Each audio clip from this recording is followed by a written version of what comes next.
Okay, we're just going to look at using your trig graphs, mainly your cos graph. So cos nt, that's probably the best model, and sine graph, so nt plus alpha, to model like real life situations. Now, the cos graph, basically, it oscillates, it goes up and down. So if you can think of real life things that kind of go from one point to a low point and come back again, then a trig graph is the best situation to model it.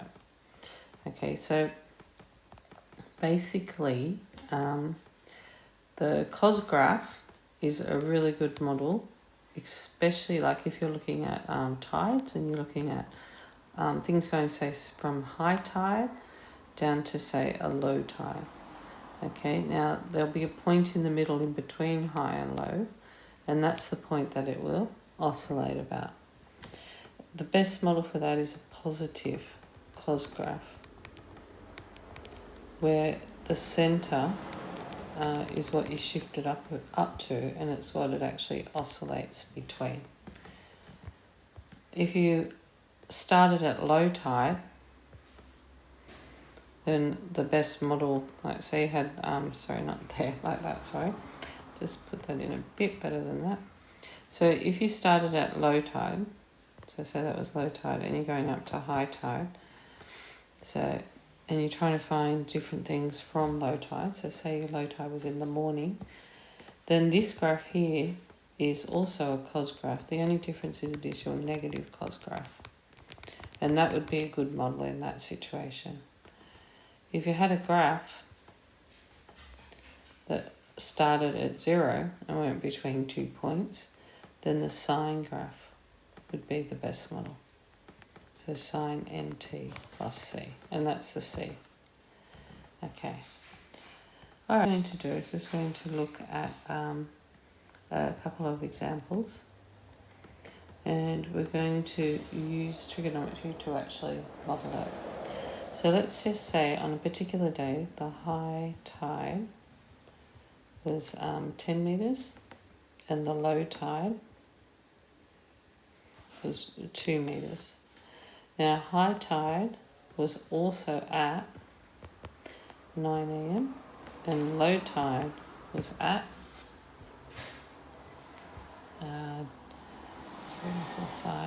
3 p.m. Okay. So what we're going to do is we're going to look at a trig graph that is a good model for this. We're then going to sketch the graph, and then we're going to find the height of the tide. So we're going to find the height of the tide after 2 hours. And then we need to find the time for the tide to be at. So low tide's 2 metres, so let's just say 3 metres. So what times was the tide at 3 metres? That's what we'll be looking at. So if we're looking at a model, this would be your time axis, that would be your height. Now, the height starts at 2 metres. Let's go 2, 4, 6, 8, 10. And finishes at 10. So this is high tide here. And this is low tide. And at high tide, it is 9 a.m. And at low tide, it is 3 p.m. So it's going to start here. The middle part, or the centre, if you know 10 plus 2 is 12. And then 12 divided by 2 is just 6. So at 6 would be the centre of the motion. And this is the cos graph looking like this. And it will keep going on. It will keep oscillating. So if we're looking for a really good model, the best model would be a positive cos graph. And then plus c. And this time c will be the 6. So C will be the 6 because 6 is at the centre. Okay, the A is the amplitude. So how far above and below the centre is it going? So if you look at this, 6 up to 10 is 4 and 6 down to 2 is 4. So the A would equal 4. So it's 4 cos nt plus 6. Okay, so now what we're left to do is we need to find n. So to get n, we need the period. So the period is just how long it takes to repeat itself. So we're going from 9 a.m. to 3 p.m. That would go from high tide to low tide. That's 6 hours. And then we have to go back again from low tide to high tide. So that'll be times 2. So that'll be 12. So that means that our n equals 12. So our period equals 12. So 2 pi n is 12. So if we solve that, multiply by n. I'll just fix this up a little bit. There you go. Multiply the n on the other side, and you get 12 times n is 12n. Divide by 12. So n is 2 pi on 12 or pi on 6. So that means our model is this. We have 4 cos, and what was that? Pi on 6. Pi on 6t plus c, which is 6. And that would be the best model for this particular situation where it's starting at high tide. Okay, so next thing. Now, part 3, we have to find the height of the tree when t equals 2 hours. Now what we have to be very careful here is that time is in radians. So when I put time equals 2 hours into there, I have to be careful that when I do answer this, it is actually in radians. So if I take away the 6 on the other side, I get minus 4 and 4 cos pi on 6t. Okay, so that means minus 1 equals cos pi on 6t. So minus 1 is actually just here, isn't it? So it's going to be equal to pi on 6t is going to be equal to pi, if you went that way, but it'll also actually equal minus pi. And that's why you get these. You do get, if you're looking at after 2 hours, actually that'll be the same thing. That would be further on. It's got a negative. Okay.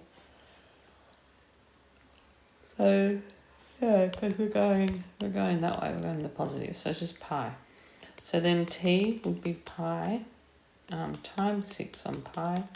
So it would be after. After 2 hours is actually at 6 meters. And if you think about that, 6 meters, yeah, that's just about there. Okay, so the other thing we want to be able to do is, given that the height is 3 meters, we need to be able to find the time. We have to realize that this has to be in radians. And there might be a bit of rounding off and using the correct decimal. So 3 equals 4 cos pi on 6t plus 6. So get rid of the 6 and you get minus 3 equals 4 cos pi on 6t. Minus 3 on 4 equals cos pi on 6t. So now we're looking at where is cos negative. So cos is negative here and here. So basically, you've got pi on 6t equals cos the minus 1 of 3 on 4. That's the acute angle. The acute angle is cos the minus 1 of 3 on 4. So in this quadrant here, it really should be pi minus that. Now, that there will turn out to be in degrees. So you have to times by pi on 180 to make sure it is in radians. Okay. And then the other one would be pi plus cos the minus 1 of 3 on 4 times pi on 180. And then when you get all of these answers, you've got the pi on 60, so we then have to get rid of that as best we can. So in order to get rid of that, you would need to divide by pi on 6, or do the opposite, times by 6 on pi. Okay, so we'll get that answer. And the other one, and times them by 6 on pi. So if we change them to radians, we could times them by 6 on pi. We end up with 3.8643. Let's do 4 decimal places.